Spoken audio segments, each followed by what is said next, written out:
तो बहुत बहुत स्वागत है जोरदार तरीके से मेरे जितने भी डिफेंस एस्पिरेंट हैं इस देश के अंदर। और ऑब्वियसली आज का कारवां बहुत खास होने वाला है और ये स्पेशल सेशन सभी के सभी जो बच्चे एसएसबी फेस करने जा रहे हैं उनके लिए बहुत ही अहम है। जितने भी हमारे एनडीए एस्पिरेंट हैं, बिल्कुल डेट सिलेक्शन लिंक आ चुकी है और आपने फटाफट डेट्स को डिसाइड कर लिया है। इस समय बहुत इंपॉर्टेंट है। जितने भी सीरियस के स्पेशली आईने और एफए के एस्पिरेंट हैं उनके लिए भी ये डेट बहुत इंपॉर्टेंट है। और स्पेशली अभी 10+2 बीटेक नेवी एंट्री और आर्मी टीएस एंट्री जो कि TS50 का वैकेंसीज आ चुका है, उसका भी फॉर्म आप तेजी के साथ फिल कर रहे हैं। बट इन सब के बीच सबसे बड़ा प्रश्न यही है, क्या हमने केवल फॉर्म फिल किया या फिर हमने केवल डेट सेलेक्ट कर ली। प्रश्न यही बड़ा है, क्या वाकई में इस बार आप तैयार हैं एसएसबी में अपना बेस्ट देने के लिए। और एग्जैक्टली एसएसबी का प्रारूप क्या है, एक्सपेक्टेशन क्या है, क्या आपसे चीज़ें चाहिए होती हैं। इन्हीं सारी बातों को आज टेक्निकली हम यहाँ पर डिस्कस करने वाले हैं और आपके लिए सेशन बहुत ही इंस्पायरिंग और बहुत ही बढ़िया होने वाला है। तो बिल्कुल अंत तक जरूर बने रहिएगा। तो आज इस सेशन को बिल्कुल और बेहतर से बेहतर और बिल्कुल आपके लिए इन्फॉर्मेशन का एक रियल ग्राउंड देने के लिए हमारे साथ जुड़ चुके हैं lieutenant colonel Bhatia sir. Sir बहुत बहुत स्वागत है आपका। Thank you sir. And sir exactly talk about the sir, तो I am really very much impressed. और जब सौरभ सर कहें कि किसी से इम्प्रेस तो मतलब रियली इम्प्रेस्ड। और मैं ये मुंह पे नहीं कहता, because that information knowledge sir always inspire, because आप जिस तरह से चीज़ों को डिलीवर करते हो कमाल है। सर इलाहाबाद बोर्ड से ही जुड़े रहें एंड एज एक्स GTO अब मेजर कलसी क्लासेस परिवार के साथ हैं। तो अब बिल्कुल मैं प्रयास करूंगा सर की तरफ। तो सर बताएं कुछ सबसे पहले अपने बारे में and then will start the procedure sir. Okay, I belong to Allahabad. I am originally from Allahabad. I studied here. Great, sir. And I got selected in NDA in 1976. 1976 I joined NDA in 1976 and I got commissioned in June 1980. 1980 1980. Great, And sir. I am from infantry. Infantry is a fighting arm of the Indian Army. Right, sir. The main arm around which the entire army revolves. Right. So I am from infantry. और infantry में जैसे regiments होती हैं, तो I was from the Sikh regiment. क्या बात। Okay, now while in army service, जैसे कि होता है आर्मी में तो आप पूरा इंडिया अलग अलग जगह पोस्टिंग हो जाती है. तो I have been posted all over India including 2 foreign tenures also and most important one tenure in a SSB board here in Allahabad as a GTO. Right. तो ये है. and I took early retirement from the army after 26 years of service because I was getting a chance to go to USA. So I was, after leaving army in 2006 with 26 years of service, I went to USA and I was there for about 9 years. That's it, right? और USA से मैं लौट के आया हूँ दिसंबर 2015 में. Okay. और उसके बाद से 2016 onwards till now I've been associated in different places in educational institutes, working in 2 roles as an English faculty and SSB interview trainer. तो ये 2 मेरे प्रोफाइल्स है. और मुझे लगता है दोनों का सर बड़ा ही इम्पोर्टेंट रोल है when you are going to face the SSB sir, communication and SSB guidance. Exactly, बहुत इम्पोर्टेंट रोल है. कम्युनिकेशन स्किल्स, लोग सोचते हैं कि मेरा बच्चा इसके 90% मार्क्स हैं 10th में, 92% मार्क्स हैं 12th में, तो ये तो एसएसबी बड़े आराम से कर लेगा. तो यो मार्क्स, यो academic marks actually have no bearing at all, nothing, कोई कनेक्शन बिल्कुल भी नहीं है. आपके 99 क्या 100% मार्क्स भी हों अगर किसी एग्ज़ाम में, तो दिस ओनली इंडिकेट्स कि you good in studies, academically you are sound. लेकिन हो सकता है एसएसबी में आपको पहले दिन ही रिजेक्शन का सामना करना पड़ जाए. ऑन द अदर हैंड, आप बड़ी मुश्किल से आपने 12th पास किया और हो सकता है एसएसबी में आप पहले ही अटेम्प्ट में बड़े आराम से आप रिकमेंड हो जाएं. क्योंकि उसका कारण है कुछ. एसएसबी में आपके मार्क्स नहीं, आपकी पर्सनालिटी चेक करते हैं. They check your military leadership traits की, what kind of leadership skills you have. तो बिल्कुल दोनों, पढ़ाई लिखाई और ये एसएसबी का जो असेसमेंट है बिल्कुल एंटायरली डिफरेंट है. तो एक तरफ जिस तरीके से हम एकेडमिक्स की बात कर रहे हैं, तो दूसरे पार्ट में ये पर्सनैलिटी का टेस्ट है. बिल्कुल, एग्जैक्टली. और आपकी पर्सनैलिटी उन पैरामीटर्स पे खरी उतरनी चाहिए जो एक्सपेक्टेशन है एक लीडर बनने के लिए, एक ऑफिसर बनने के लिए. बिल्कुल. नाउ नेक्स्ट क्वेश्चन सर कि लाइक अभी सबसे पहले हम 10+2 लेवल की एंट्री पे बात करेंगे. जब हम फौज के अंदर 10+2 एंट्री की बात करते हैं सर, तो I think NDA is one of the greatest entry और ऑब्वियसली आप उसका हिस्सा रहे sir. Then we talk other 2 technical entries like army TS entry for the BTech course and 10+2 Navy BTech entry too. Right. Luckily now sir, boys and girls both are getting opportunity to appear. बिल्कुल. अभी तक technical entries में sir opportunity ये नहीं मिलती थी, but now this time इस बार से स्टार्टिंग उनको भी दे दी गई है और एनडीए में ऑलरेडी वो एलिजिबल थी. 10+2 का जो बच्चा है सर, उसको सबसे ज़्यादा किन बातों का ख्याल रखना चाहिए? वो एनडीए एंट्री के लिए जा रहा है, आर्मी टीएस के लिए जा रहा है, नेवी टीएस के जा रहा है, क्या सबसे अहम है सर उनके लिए? 4-5 चीज़ें हैं। जी देखिए, कम्युनिकेशन स्किल्स तो है ही है, that is that serial number 1, the most important thing. लेकिन खाली कम्युनिकेशन स्किल्स ही नहीं, और भी बहुत चीज़ें हैं जो एसएसबी में असेस करते हैं। जैसे आपका what kind of knowledge do you have about events that are taking place at the national level and those international events which have a bearing on your country. क्योंकि ये इंटरव्यू में, SSB interview में जो president है वो ये सवाल ज़रूर पूछता है, राइट। तो एक तो ये हो गया कम्युनिकेशन स्किल, योर नॉलेज, आपका physical fitness is very important. Unfortunately आजकल थोड़ा, हमारे टाइम में फिजिकल फिटनेस के पैरामीटर्स, क्योंकि इंटरनेट वगैरह ये सब वीडियो गेम नहीं थे, तो आजकल जो है थोड़ा सा physical fitness is a grey area. तो एनी बॉय और girl who is physically strong, right, he would definitely do well in the GTO outdoor test. तो ये है। उसके बाद आपका जो है, a lot of people are scared of SSB. I can't understand why. SSB कोई ऐसा जैसे आपका रिटन एग्ज़ाम होता है जिसमें आपका सिलेबस होता है, ऐसा कुछ तो है नहीं इसमें। आपकी पर्सनालिटी का टेस्ट है। ग्रे एरिया कोई है तो you can improve it very very easily. For example, a lot of people think कि अंग्रेजी बोल पाना is a very difficult thing. I disagree totally. All you need is about 3 to 4 months time. आपका एकदम नीचे का लेवल भी है, अगर 4 महीने आपने डेडिकेटेड तरीके से अंग्रेजी सीखने की कोशिश की तो आप अपना लेवल इतना ज़रूर कर लेंगे कि you can clear the SSB very easily. तो ये मैं सबको, जो भी मुझसे मिलता है कि क्या क्या करना चाहिए, तो this is what I tell them. Get to know दुनिया में क्या हो रहा है, और स्पेशली वो इवेंट जिसका हमारे देश से कोई ताल्लुक़ हो सकता है।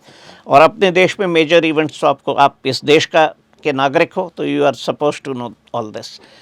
सेकंड, जैसे कि मैंने कहा सर 10+2 के बच्चे हैं, तो थोड़ा सा कह लीजिए कि अभी फ्रेशर्स हैं, उतना चीज़ों का एक्सपोजर नहीं है लाइफ में। तो बहुत सारे पॉइंट पे इनको ये लगता है कि I was sir focus too much toward the academics only, हम केवल एकेडमिक्स में रहे। और सच है sir, if I talk about my self, तो मुझे भी याद है सर 11th-12th स्टैंडर्ड तक इतना एक्सपोजर नहीं था, बिल्कुल completely focused on the math, physics, chemistry only, right. But suddenly sir एक बड़ा चेंज आता है यहाँ पर। लाइक जैसे आपने कहा कि you need to aware about each and everything what is happening in country and outside the country and that affecting to our country. आपको इन सारी चीज़ों के विषय में अवेयर होना है। पहले आपने कहा कि साइकोलॉजिकली बहुत सारे पैरामीटर हैं जहां आपकी स्ट्रेंथ को, आपकी क्वालिटी को, आपकी लीडरशिप को चेक किया जा रहा है। ड्यूरिंग जीटीओ भी ऑब्वियसली आपके सामने जहां आउटडोर टास्क है, ठीक है, that is a different thing, but indoor task के जितने भी हैं, वो जीडी हो, लेक्चरेट हो, कंटेंट बेस्ड बहुत सारी चीज़ें हो जाती हैं। तो इनसे ये सर बहुत जुड़े नहीं रहे हैं, अवेयर नहीं रहे हैं। तो इसके लिए कैसे बच्चों खुद को कॉन्फिडेंट करें, कैसे बेहतर करें सर? बहुत सारे कैंडिडेट्स, स्पेशली हम टॉकिंग ऑफ एनडीए स्पेसिफिक, या सीडीएस के लिए भी ये, एफकैट के लिए भी ये पॉइंट लागू होता है। बहुत सारे boys and girls they come and talk to me कि sir I am appearing for this exam, NDA और सीडीएस, तो मुझे क्या करना चाहिए। तो my advice to them is कि मान लीजिए आपके पास 6 महीने, 5 महीने, 4 महीने टाइम है रिटन एग्ज़ाम का, तो रिटन जो जितना भी आप टाइम एक दिन में प्रिपरेटरी टाइम उस एग्ज़ाम, उस कंपटीशन के लिए लगा रहे हैं, you should divide it in the ratio of 80-20। 80% time you must devote to your written and 20% for your SSB. दोनों साइमल्टेनियसली कीजिए। जब रिटन एग्ज़ाम के लिए 1 महीना या 1.5 महीना रह जाए तो then forget about SSB, now focus entirely on the written part, right. क्योंकि जब तक आप रिटन नहीं करेंगे तो एसएसबी की तो नौबत आएगी नहीं।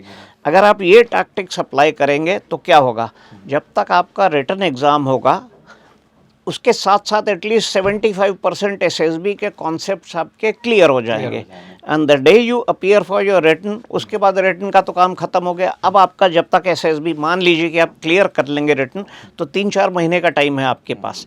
वो 3-4 महीने जो है बचा हुआ जो एसएसबी का है, then you full stream go for SSB. अगर आप ये स्ट्रैटेजी अप्लाई करेंगे तो you have almost 99%, more than 99% probability कि आप रिटर्न और एसएसबी बड़े आराम से कर लेंगे। बिल्कुल सही सर। तो ये मैं उन सबको ये सुझाव देता हूँ। और ये सुझाव इंपॉर्टेंट भी है। देखिए सर, टेक्निकली एनडीए का एग्ज़ाम इन्होंने सर 16 अप्रैल को ही अपीयर हुए जी, एंड सर 1 मई को इनका रिजल्ट आ गया, विद 15 डेज। उसके बाद इन्हें इनफ टाइम मिला, मतलब पूरा मई मंथ बीत चुका है। Now in the June they got date selection link sir, right. उसके बाद भी इनकी जो डेट्स मिल रही हैं एसएसबी की, वो इनके पास ऑप्शन जुलाई मंथ का है सर। तो आप देखें तो 2 मंथ का टेन्योर मिला प्रॉपर सर।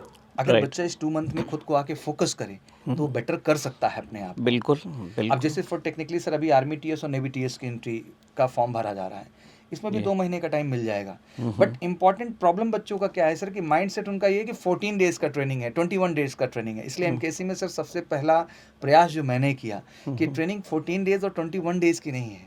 ये ट्रेनिंग उस एहसास की है जब आप गट से ये बोल सकोगे sir this time I am ready and I will crack this. बिल्कुल तब तक आपको Correct. हमारे एसोसिएशन में रहना है, हमारे साथ जुड़ करके ट्रेनिंग करना है। इवन पूरे बिल्कुल। भारत में यही कॉन्सेप्ट है सर कि 14 दिन या 21 दिन पढ़ा के बच्चों को भेज दिया जाता है, निकाल 10 डेज देते भी हैं। कराते हैं लोग कहीं कहीं। But we Right. Never believe in that sir. हमारा ये मानना है कि कैंडिडेट फॉर एग्जांपल जैसे आपने कहा कि साइकोलॉजी का टेस्ट कंडक्ट हुआ and we got complete their dossier and give them proper feedback कि हाँ तुमने कहा क्या कमी की। अब सर बच्चा जाए खुद पे काम करे और अगर वो एक बार और आके साइकोलॉजी टेस्ट में अपीयर होता है सर तो कहीं ना कहीं उसमें ग्रोथ तो थोड़ा सा आएगा सर। बिल्कुल क्या कहना है बिल्कुल आपका आएगा सर इस पे? Definitely. See it is a continuous process. Process. एक तो आपको कॉन्सेप्ट समझना चाहिए कि इस टेस्ट का कॉन्सेप्ट क्या है, इससे क्या देखना चाहते हैं। एक बार वो आपको पता चल गया तो खाली पता चलना इज़ नॉट एनफ, आपको उसको प्रैक्टिस बार बार बार बार। मैं इनको यही बताता हूँ कैंडिडेट्स को, जैसे WAT ये टेस्ट है, just to give you an example. Right, sir. ये आप पैदल चल के जा रहे हो, बस पे जा रहे हो, ब्रेकफास्ट कर रहे हो, किसी ई रिक्शा पे जा रहे हो, तब भी आप लिखे बिना भी मेंटली आप प्रैक्टिस कर सकते हो। वो कैसे, कोई बस निकली उसके पीछे लिखा है मोहन ट्रांसपोर्ट कंपनी, तो ट्रांसपोर्ट वर्ड आ गया तो आप क्या सेंटेंस बनाएंगे। You can mentally carry out this exercise. Right. Company word आ गया, कोई हॉस्पिटल है तो हॉस्पिटल वर्ड आ गया तो आप क्या लिखेंगे। तो this is an exercise which you don't need a paper and pen to do this. Exactly. उसी प्रकार PPDT या TAT, आप बस पे जा रहे हो, आपने देखा है कोई पार्क है, बच्चे खेल रहे हैं, वो पिक्चर मिल गई तो क्या करेंगे। कोई बाजार है, बहुत भीड़ है, कोई एक्सीडेंट हो गया, वो सीन आ गया। You don't have to write a story, just generate an idea in your mind कि ये इस पिक्चर से क्या आइडिया पैदा होता है और क्या वो आइडिया तीनों रिक्वायरमेंट्स जो SSB जो PPDT की हैं या TAT की हैं वो पूरी कर रही हैं। अगर आप ये इसको लिखना तो अच्छा ही है, लेकिन तो अच्छा ही बस में चलते टाइम या पैदल चलते time you can not right, but you can exercise this in your mind. तो एक बार आपका ये कॉन्सेप्ट क्लियर हो गया तो you will be in a very very firm ground. You will find SSB is a very easy thing, it is all fun and frolic, मतलब picnic है एक तरीके की 5 दिन की। अच्छा, एक बड़ी अच्छी चीज़ है भी सर कि हाँ जी। लाइक अगर मैं पूरे SSB टेस्ट को देखता हूँ और उसकी जर्नी को देखता हूँ, जी एग्जैक्टली वो आपसे यही तो एक्सपेक्टेशन कर रहा है कि आप कितने अलर्ट हो। बिल्कुल it's all about the game of alertness. एक Exactly. इंटरव्यूइंग ऑफिसर बैठा है सर, वो सबसे पहले आपके सराउंडिंग ही शुरू करता है क्योंकि PIQ बिल्कुल पे सब कुछ वही बेस्ड है सर। बिल्कुल बच्चों में जो एक अक्सर डर होता है कि द थॉट कि सर मैं छोटे गांव से आया हूँ, कस्बे से आया हूँ, छोटे शहर Right. से आया हूँ, I never get such exposure sir, इतना ह्यूज एक्सपोजर नहीं मिला है। Lot of candidate they are coming from the Delhi, from the Chandigarh and from the different cities sir, they are got very nice atmosphere, अच्छी upbringing है sir, अच्छी schooling है, तो उनको ये लगता है कि वो ज़्यादा अच्छा कर सकते हैं, मैं अच्छा नहीं कर सकता हूँ। ये it's a very big myth which Big many myth. Candidates have Right. कि मैं छोटे गांव का, छोटे शहर का हूँ, मैं दिल्ली बॉम्बे का होता तो ज़रूर मैं क्लियर। ऐसा बिल्कुल नहीं है। आप NDA, IMA, एयरफोर्स अकेडमी जाके देखिए, वो जो कैडेट्स वहाँ ट्रेनिंग कर रहे हैं, आपको देखने को मिलेगा 80-90% cadets who have got selected and now undergoing training, they are from small towns, Small town and कुछ small villages के भी हैं। जी।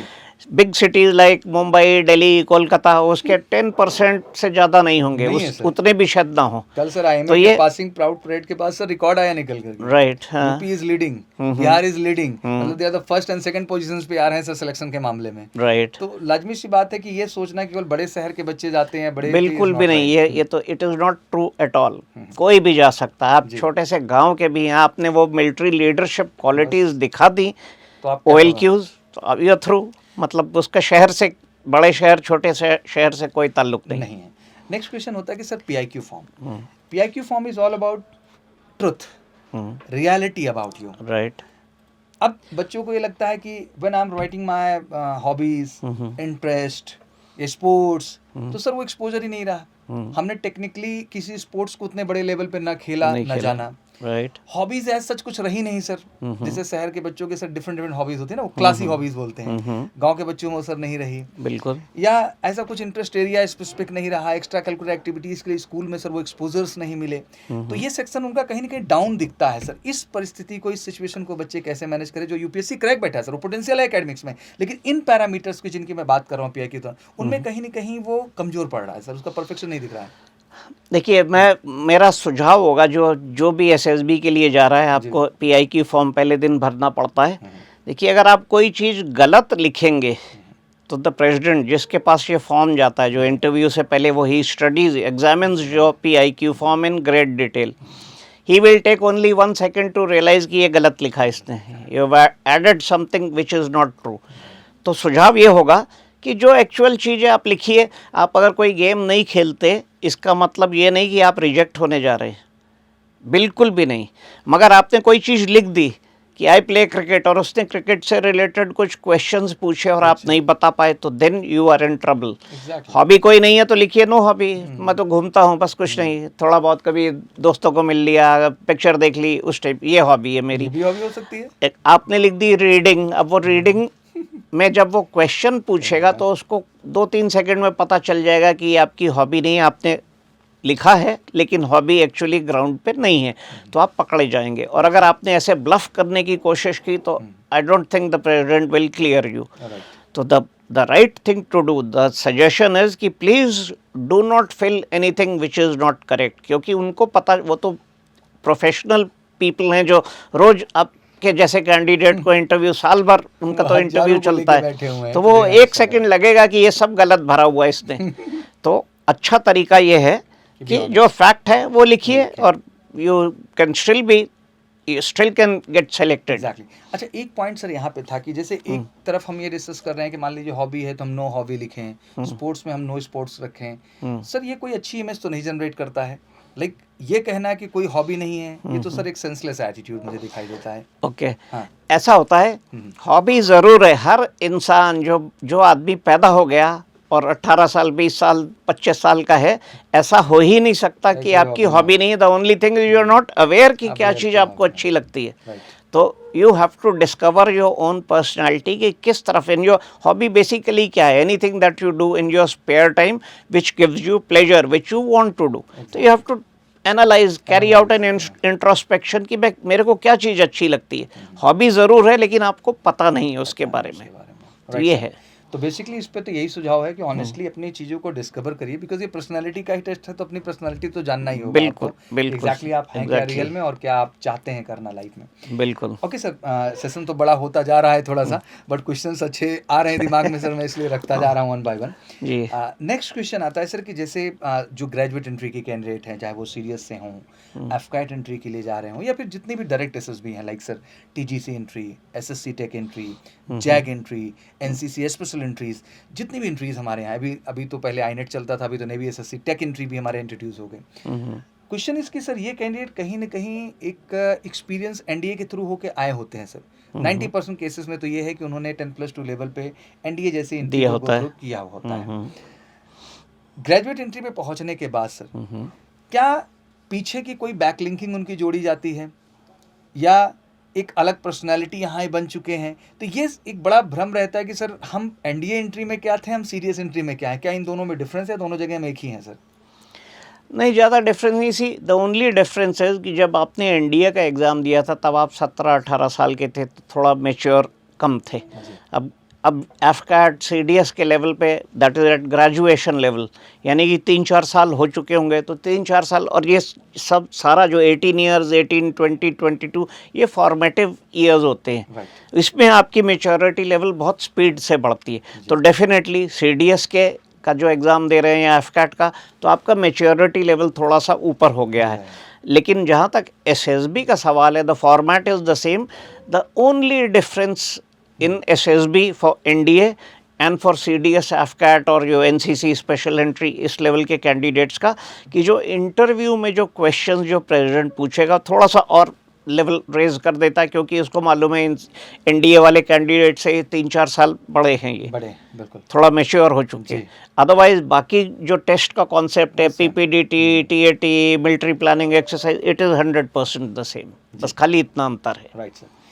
एक और बात की सर, जैसे अक्सर प्रश्न उठता है कि हमें कोचिंग या गाइडेंस लेना चाहिए कि नहीं लेना चाहिए, बिकॉज दैट्स वेरी ट्रू कि जब हम बोर्ड के अंदर जाते हैं तो हमें सर किसी भी टेस्ट से पहले उसकी पूरी प्रक्रिया को एग्जाम्पल के तौर पे हमें बताई जाती है, देन हमें रियल टेस्टिंग में ले जाया जाता है। तो सर ये जो गाइडेंस कोचिंग को लेके भी एक मिथ है, इसको किस तरह से आप देखते हैं और ये कितना ज़रूरी है सर? मैं तो कहूँगा गाइडेंस लेनी चाहिए, क्यों नहीं। गाइडेंस लेके जाएंगे तो यू आर बेटर प्रिपेयर्ड। लेकिन इसके साथ साथ ये भी बोलूँगा, गाइडेंस अगर आप किसी कोचिंग इंस्टीट्यूट में जा रहे हैं तो प्लीज़ ये चेक कर लीजिए कि जो गाइड कर रहा क्या है उसी फील्ड से है। कई जगह मैंने देखा है केमिस्ट्री का टीचर वो WAT पढ़ाता है, तो ये उससे क्या होता है, अगर थोड़ा बहुत आपका 5% 10% प्रोबेबिलिटी है सेलेक्ट होने की तो वो भी उचाट हो जाती है। राइट। तो जैसे सर्जरी आपको करानी है, अब वो जो सर्जन है वो सर्टिफाइड सर्जन है, राइट, लाइसेंस्ड है, वो तो क्वालिफाइड है, उसका असिस्टेंट रोज सर्जरी होते देखता है, वो भी कर सकता है, लेकिन ही इज़ नॉट सर्टिफाइड। उससे आप कराएंगे तो खतरा है, रिस्क है थोड़ा सा। वही चीज़ है SSB में। तो किसी भी इंस्टीट्यूट में, जिसको मैं स्टूडेंट्स को ये बोलूँगा, अगर आप SSB की कोचिंग लेते हैं तो पहले ये चेक कर लीजिए इनके पास ट्रेनर कौन है, मतलब क्या वो SSB के बोर्ड पे रह चुके हैं, आधे क्वालिफाइड, बिकॉज तब आपको बिल्कुल सही गाइडेंस मिलेगी। तो बेसिकली सर, आप मेजर कलसी क्लासेस से जुड़ने के लिए बच्चों को क्या मैसेज देना चाहेंगे? जैसा कि आपका स्पेशली हमारे यहाँ स्क्रीनिंग एंड साइकोलॉजी पार्ट है, साथ में हमारे साथ जो है इंटरव्यू पार्ट में भी बोर्ड एसेसरी हैं सर, GTO पार्ट में भी बोर्ड एसेसरी हैं अपने साथ, तो we have a team of expertise from the SSB board only sir. तो MKC से जुड़ने के लिए बच्चों को क्या आश्वस्त करना चाहेंगे कि MKC से क्यों जुड़ें और किस तरह का गाइडेंस एंड सपोर्ट मिलेगा आप सबके माध्यम से, जिससे ये अपनी सक्सेस को तय कर पाएंगे? Okay, right. तो मेरा मैसेज जो कैंडिडेट्स SSB के लिए जा रहे हैं, यहाँ जो डिफेंस रिलेटेड एग्ज़ाम्स की तैयारी करने का सोच रहे हैं, तो my opinion about MKC, I am fairly new, I have just joined, but what I have seen in the last 1 week, तो ये थोड़ा प्रोफेशनल तरीके से आपको ट्रेन करते हैं और इनके पास एडेड एडवांटेज, रिटर्न तो ठीक है, रिटर्न का पार्ट तो है ही है, लेकिन रिटर्न के बाद जो नेक्स्ट जो बहुत क्रूशल स्टेज है जिसको SSB बोलते हैं, उसके भी ट्रेनर हैं, and they are all qualified. तो this is a very big advantage that MKC has, and I would recommend, yes, it is a good organization for you to come and get trained here. इससे आपके return और SSB दोनों सारी training under one roof हो जाएगी। और जो SSB में जा रहे हैं कैंडिडेट्स, उनको क्या एडवाइस दूंगा, please improve your communication skills, be positive. SSB कोई हवा नहीं है जैसा लोग सोचते हैं, it is actually very easy. इसका कोई सिलेबस नहीं है जैसे हिस्ट्री, ज्योग्राफी या मैथ्स के एग्ज़ाम का होता है। ये तो पर्सनालिटी का टेस्ट है। एक जान लीजिए कि क्या रिक्वायरमेंट है, उसको करिए, it is very simple. I cannot understand how a candidate can get rejected in SSB. तो अगर आप पॉजिटिव हैं, कॉन्सेप्ट सीख लिया, उसको प्रैक्टिस कर लिया, तो you have more than 99% chance of clearing the SSB in the very first attempt.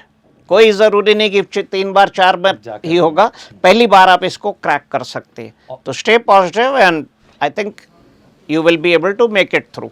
Thank you so much sir. और मैं आपको भी बच्चों सजेस्ट करना चाहूँगा कि थोड़ा हमें ज़्यादा समय दें। Like I know in India एक प्रोसेस है 14 डेज, 10 डेज या 20 डेज की ट्रेनिंग का। प्लीज़ उस मिस से भी बाहर निकलिए। आपको पर्सनैलिटी पे महीने 2 महीने काम करना होगा। Like lot of candidate they don't have a good communication sir, but हमारे साथ वो 2 महीने रहेंगे हमारे कैंपस में सर, तो उनमें सुधार होगा, वो पॉजिटिविटी आएगी। बिल्कुल। तो MKC आने का मतलब कि जब तक सिलेक्शन नहीं होना तब तक आपको जाना नहीं है। इस भरोसे के साथ आप आइए। और NDA के जितने भी एस्पिरेंट हैं, CDS के जितने हैं, और स्पेशली इस समय आर्मी TS और नेवी TS के जो बच्चे हैं जिनकी डेट्स लगी हुई हैं कम से आगे के लिए, तो वेलकम, आइए। हर मंडे और थर्सडे न्यू बैच शेड्यूल होता है। बहुत अच्छा लगेगा, अच्छे लोग मिलेंगे जो आपको अच्छे से पढ़ाएंगे और वाकई में आप में वो आत्मविश्वास लाएंगे जो आपको सफलता देगा। और ऐसे ही लगातार जो है करण सर के साथ हम सेशन लाते रहेंगे आपके सामने, और बहुत कुछ टेक्निकलिटी जो जानने की ज़रूरत है इस देश को, और समझने की ज़रूरत है, सच समझने की ज़रूरत है एग्जैक्टली ये टेस्ट है क्या और इसके अंदर किन चीज़ों की एक्सपेक्टेशन आपकी पर्सनैलिटी से की जाती है, इसको और गहराई से समझेंगे। आज सेशन थोड़ा बड़ा हुआ बिकॉज सर वो LQs पे भी मुझे बातें करनी थी, बहुत सारी चीज़ें हैं, बट फर्दर हम सेशन में इसको कंटिन्यू करते रहेंगे और बहुत कुछ सीखने आपको मौका मिलेगा। तो थैंक यू सो मच। कैसा सेशन लगा इस चीज़ को ज़रूर मेंशन करिएगा, और क्या आप अगली बात जानना चाहते हैं लेफ्टिनेंट कर्नल भाटिया सर के साथ, उनके साथ बिल्कुल हम आएंगे फिर से उस सेशन में, और उन क्वेश्चंस को प्लीज़ नीचे मेंशन करिए, जिससे कि हम पुनः आपके साथ उस स्पेसिफिक सेशन को लेके हाजिर हो जाएं। Thank you so much, wish you good luck. जय हिंद, जय भारत।